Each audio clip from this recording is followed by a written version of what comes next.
guys, welcome back to another video, or your first video here, I don't know. Welcome if you're new here, welcome either way.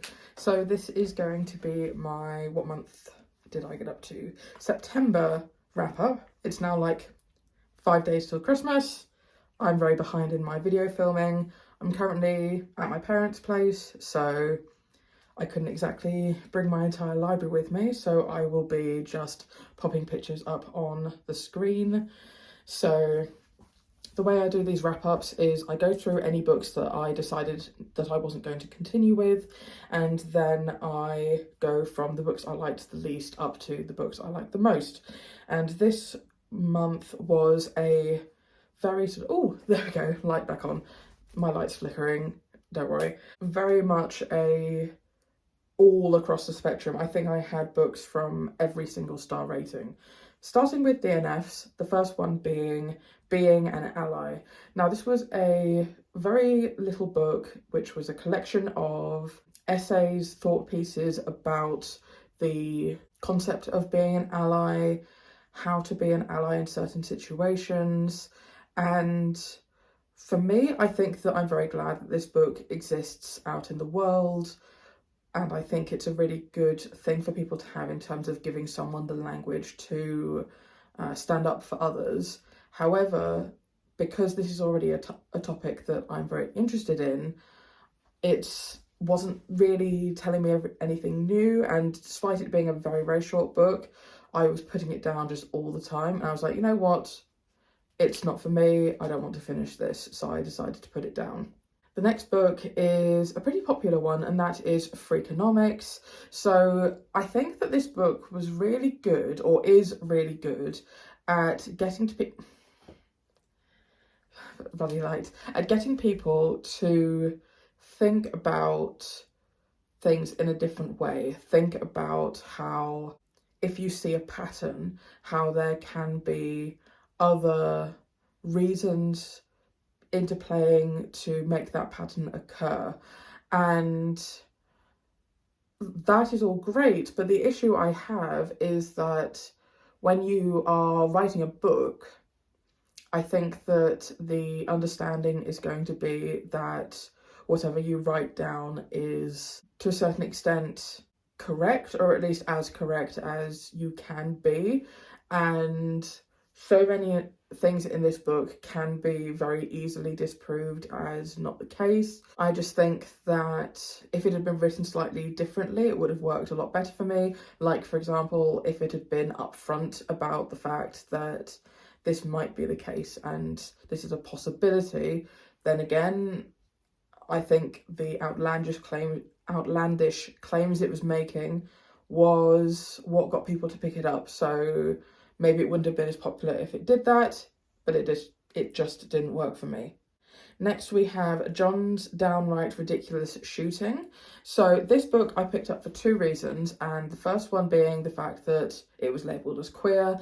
The second one being I'd read another book by the same author, I think earlier in this month, and I'd really enjoyed it. Sorry, my dog is snoring. I'd really enjoyed myself. It wasn't the best book ever written, but it was a lot of fun. And, well, there we go, lights back on.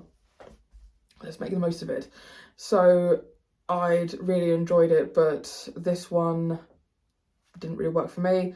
Because I stopped reading it in September, it's really gone out of my mind in terms of what exactly didn't work for me here. But yeah, I decided not to continue. The next book is Read Between the Lines. I picked it up because it was gay. It didn't work for me. I think that occasionally light romance works for me, so I'm willing to pick something up, especially if it's labelled as queer, but it very rarely actually goes well, and I know from about the first chapter whether or not it's going to be a book that is for me, so I gave up on this one. And for very similar reasons, I started Small Joys. It was labelled as queer. It didn't work for me.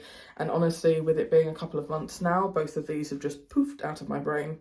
Now, away from DNFs and on to my 1 stars.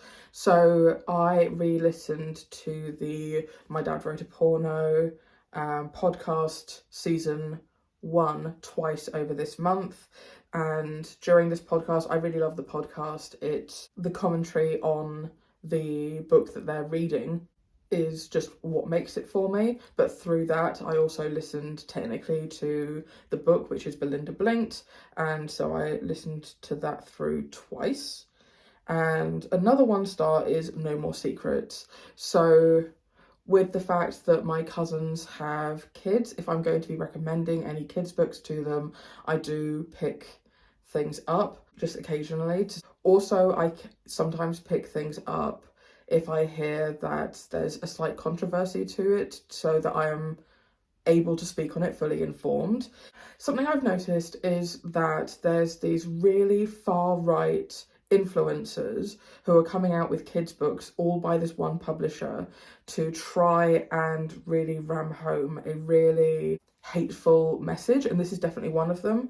I must say, all of them that I've seen so far have had gorgeous, stunning artwork, this one being no different. But with this, the story didn't make sense, the grammar didn't make sense, and I think that's really telling that this person didn't have like a story they wanted to tell for children, and they just wrote it in order to capitalize on the fact that they spew far-right stuff online.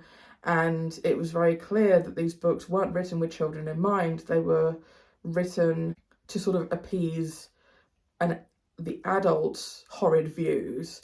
A child wouldn't have picked up on the underlying message, which was that trans people are all horrible and shouldn't be near children. So it was just really disgusting. On to my 2 stars. So I have one, and that's 3 Young Rats and Other Poems.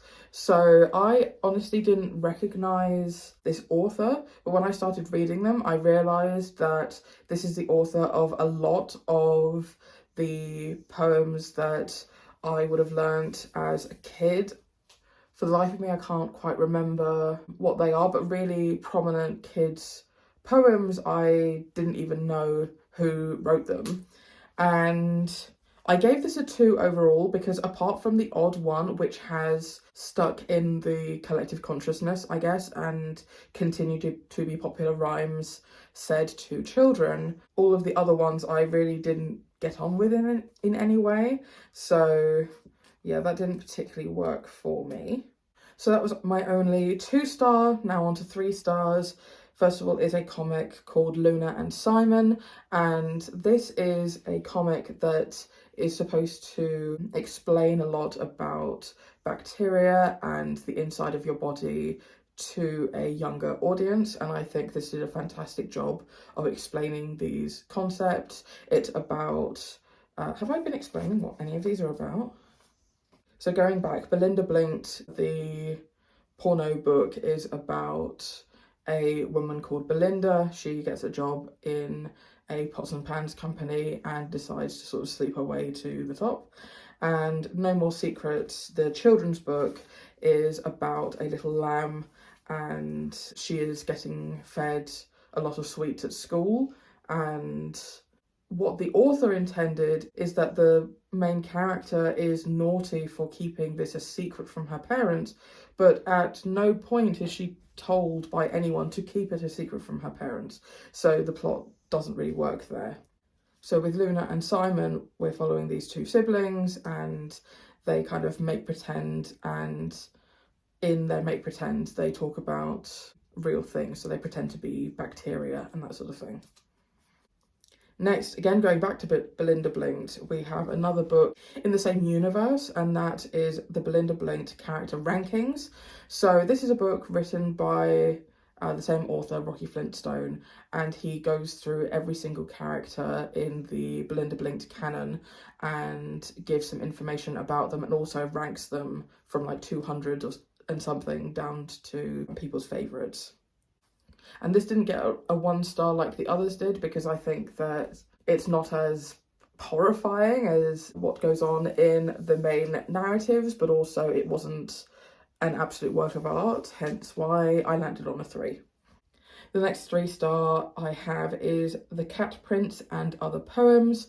This was a pure cover buy for me. I very rarely do that anymore, but I was just in the bookshop and the cover appealed to me for some reason. I looked up on Goodreads and found that it was labelled as LGBT, but I really don't think that comes across, at least very strongly, in the poems themselves. There could be more of that I just didn't realise. The reason why I'm giving that a 3, despite the fact that I think it's very well written, is so much of it went over my head. A lot of it I really just didn't understand what was going on. I do think that if you are someone who really loves poetry, especially poetry that you really have to analyse, I think this could really work for you, but it didn't for me because it's just boop. I have 2 3.5 stars, and that is Full Volume, volumes 1 and 2. This was a gay comic that I picked up on one of my Infinity Scroll apps, so that's where the comic isn't presented as a book with finite pages. You just scroll and the comic continues on one. Each chapter is just one long page. So this wasn't particularly deep, but I think just was a lot of fun. Very, very sex heavy though. If that's not something that you're into, then I really don't recommend this. It's about 2 people who don't know that they already know the other in a professional setting. So for one, he's an author and he's the other guy's favourite author, but they don't know that. And the other one works in the sex industry and is really beloved by the other guy, but they don't know that about each other. And it's about how they are very sort of prickly towards each other at the beginning, but slowly start to spend more time together and warm to one another. But yeah, again, if you are very scandalised by sex scenes, do not pick this one up. Next, I have all of my 4 stars, which I'm glad that most of the books that I read this month were things that I ended up really enjoying. The first of those being Hunger Pangs, True Love Bites. This was a really interesting thing because I noticed that there seemed to be 2 books in the same series, just with a slightly different coloured cover.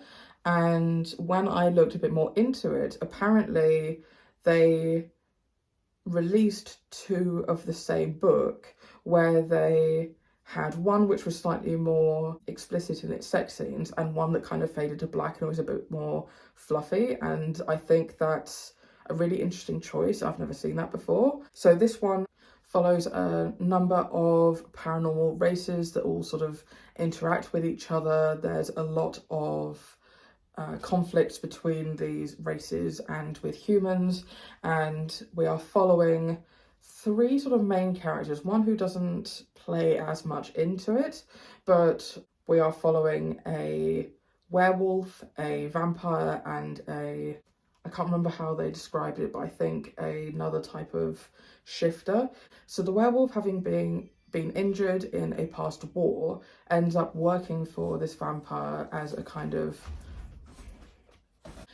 way for him to make his own way in life because of the fact that he was incredibly injured in a battle, and the relationship that forms between him and the vampire who kind of runs the island.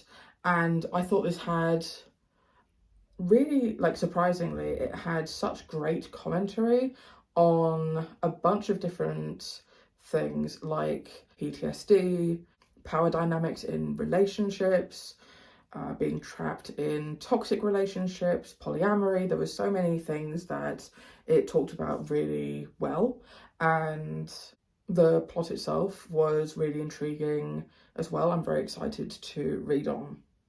The next is a short story called Women, and this was I believe, true short story from this author about a relationship she was in that involved her being kind of like the other woman in a relationship. I think that this would not be the sort of thing I'd want to read a full-length novel about, but I was really interested about just like the character study that it showed and the toxicness of this relationship that formed, and just about, I guess, the human experience. I also picked it up because it was gay. Oh, and the previous one. Most of the books that I pick up are because they're gay. The next one I have is The Root of Ice and Salt. So another one of these, the blank of blank and blank titles that have been very popular. But this one, if I'm remembering this correctly, is a short story that, because it had queer undertones, was buried for a while. It was released in, off the top of my head, it's Mexico, but I may have that wrong. Basically, it was released in another language and not translated into English until a lot later because of the fact that people wanted the queer undertones to be buried. And it is a short story following the transportation of Dracula overseas, and it is a story following the captain and his crew as they are taking this journey and realizing that there is a sickness on board and something or someone that is picking off the crew one by one. I thought the writing was really, really beautiful. I'm really glad that this finally got to kind of see the light of day in English, and I hope it does really well. I thought that the sense of dread was really interesting. Also, I think the struggles that the captain had with his feelings towards men, but the difficulty in forming a close bond with people due to the fact that he had to be seen as a leader. So the internal turmoil that caused, I thought was really well done, and it was just perfectly wrapped up as a short story. The next two that I read are comics that I picked up at Comic-Con. I really enjoy this author's work. The first being Lolita Lessons, which is a sort of art book come explanation of the Lolita fashion and subculture in Japan. And I thought this did a really good job of explaining that to a wider audience, and also just had some beautiful illustrations. The second one being Grimm, so that is the first comic in a new series by this author about the god of death and a young girl that he takes in. I thought it was beautifully done, and it's the perfect sort of connection of dark and serious, but also cute and light in a way as well that I really get on with, and I'm really excited to see how that goes. I'm guessing that there's going to be quite a wait in between each comic as this person is self-publishing her work. Next, in 4 stars, I have Queer Magic. I am not a particularly religious or spiritual person, but I found this a really interesting collection on how queerness has been present throughout history, throughout many different cultures and religions around the world in different points in time, and I thought this was incredibly well researched. I think that the more spiritual stuff to do with like engaging the reader in sort of spiritual practice didn't really work for me that much. It was very much just sort of over my head, wasn't really all that interesting for me. For a spiritual person, I definitely could see that working for a reader, but I thought that it just did such a good job of being a good resource of information.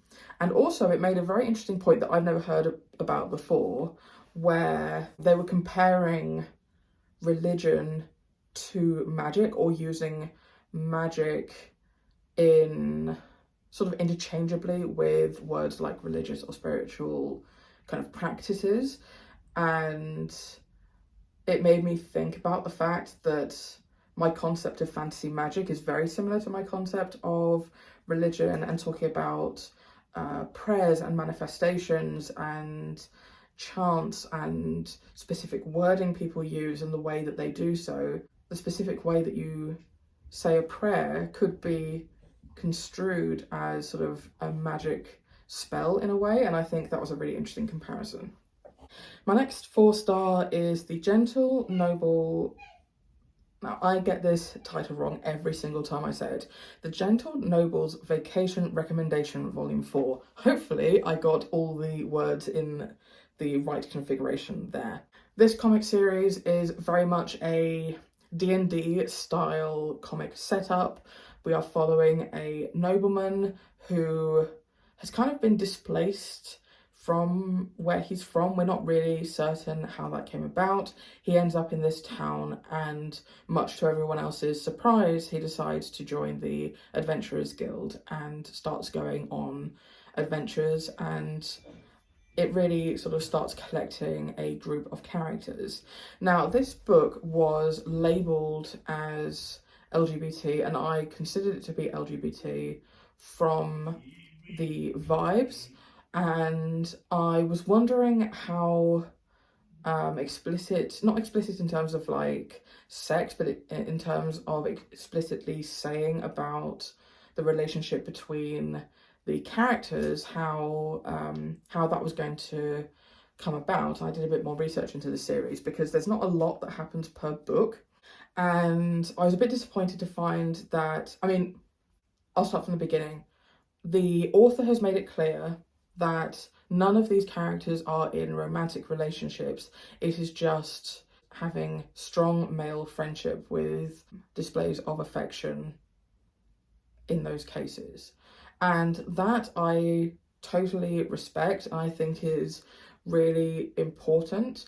But I think that the displays of affection are done in such a way that it feels very queer baiting. It feels very much like, oh, they might get together, that we're going to put this scene in because of the fact that we might just have them get together. Like, there was a circumstance where a character who's a shopkeeper who gets on really well with the main noble character, they end up sleeping next to each other in a horse and cart when they're on this journey, and like the guy gets all excited to be sleeping next to him, and like he's really blushing, and like I don't personally see that as straight behaviour. It might be, I am not a straight man. However, I think that felt very queerbaity, and I think it really put a dampener on my want to continue in the series if the romantic relationship's never actually going to be addressed. Next, I have a book by Vivek Shraya, and that is She of the Mountains. I thought this was a really interesting mix of a interchanging story between characters who are human and Hindu legends. And the main Hindu legend that was being brought up in here was the story of Ganesh, who, if you've ever seen pictures of a human body with an elephant's head, that's Ganesh. So from memory, how did that story come about? So we have the husband and wife who are, I believe, gods. The husband goes away not realising that the wife is pregnant with his child, and he's gone away for a long time. She has the child, and when the husband comes back, the wife is in the bath and the child is protecting her virtue or whatever it is. And because the son and the father don't recognise each other, the father cuts the son's head off. And when the wife comes out the bath, she is overcome with grief.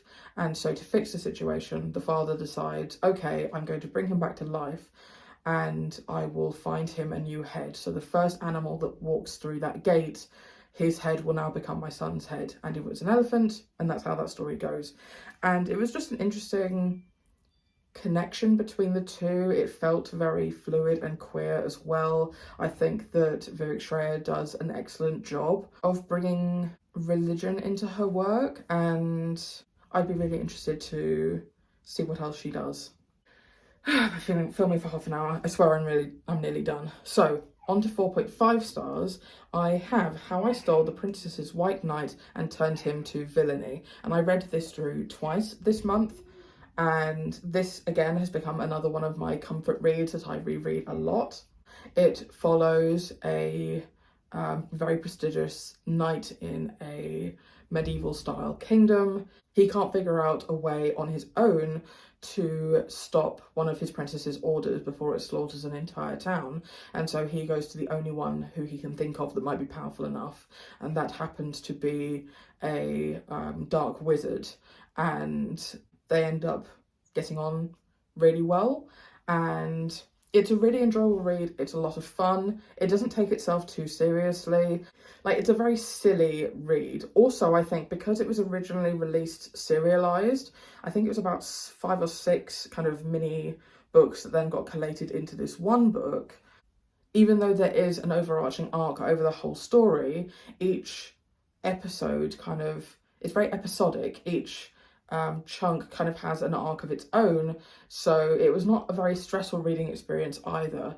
You kind of know that within that mini arc that the danger that the characters are currently in will be resolved, and in the sort of, not the dedication, but the short bit that goes before the book, she makes it clear that she doesn't believe in killing off good characters. So you kind of, it's a very gentle read, and I think just with how the world is, I've really enjoyed having that. On to the 5 stars, and I'm running out of steam now, so I will try and keep going. So along with all my rereads of How I Stole the Princess's White Knight, I also reread 6 times Kill the Farm Boy, and this is a recent favourite of mine. It definitely became a very much a comfort read for me. It's a fantasy book that pokes fun at fantasy tropes.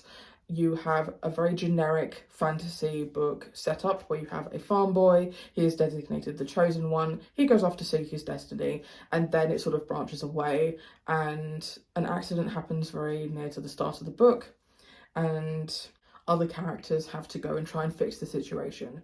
So I thought this book was really, really humorous, but I think that humour is the most difficult thing to recommend. If this seems like it could be your sort of thing, I really, really loved it. I think it's really well done. We have a queer relationship in here that doesn't take over the entire plot.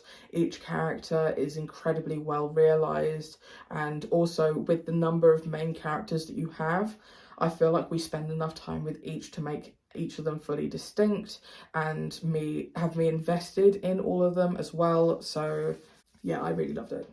The next book I have is The Great Glowing Coils of the Universe, which is the written form of the Welcome to Night Vale podcast season 2.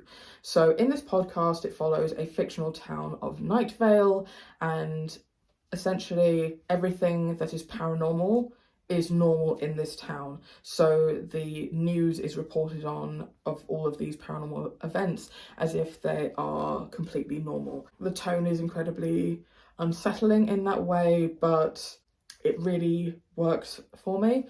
And I do feel like each season has, even though it's quite disparate, it does have an overall arc that you do follow. And it's like just my perfect level of creepy for a book, and I would highly recommend if that sounds like your sort of thing. Next we have a book called Cover Me Queer. So this is a book that is a collection of artists' work where each of the artists was kind of either given a prompt or given a genre where they were to recreate the sort of classic romance cover but make it gay. And it's, so for each sort of double page spread you have their artwork for the cover and their blurb that they wrote about it, and I just want all of these books to exist. I thought it was just so good. There were so many different styles, and yeah, I just thought this was great. And next, or finally, we have some rereads, mainly because the 3rd book in the series came out this year and I wanted to get to these to refresh myself for that 3rd book. These books fit into more like companion novels rather than following the same characters, one like with each one flowing straight on from the last one. Often there's been a large leap in time and is following a completely new set of people, but we do bring back characters from before. So the first one is Lord of the Eternal Night, which follows a witch who is sent to vanquish a vampire and break a curse, and about them being trapped in this mansion together over a period of time. And I just really love the character development. I really love the relationship that forms. Both of these are gay, and the second one being King of the Immortal Tithe. This one follows quite a period of time later where the world has kind of gone to shit and they're being protected by elves, and in order to keep that protection going, the human populations give up young people every year to the elves to be taken away, and they don't know what happens to them. And again, I just think that the relationship dynamics are great, the stories are really engaging, the plot is very fast paced, the relationships are really dynamic and interesting, and I think that it fully set me up for going further and then reading the last book in the series. I don't see this as being like the last book in the series that will ever happen, because they are companion novels, and I think that they're set up in a way that if the author wanted to follow other characters in this story, it could definitely happen. But the last one that's out. Anyway, that's it for September. I hope your reading for the year is going well. I would love to hear about a book that you've read recently, not so recently, and I will see you in my next video. Bye.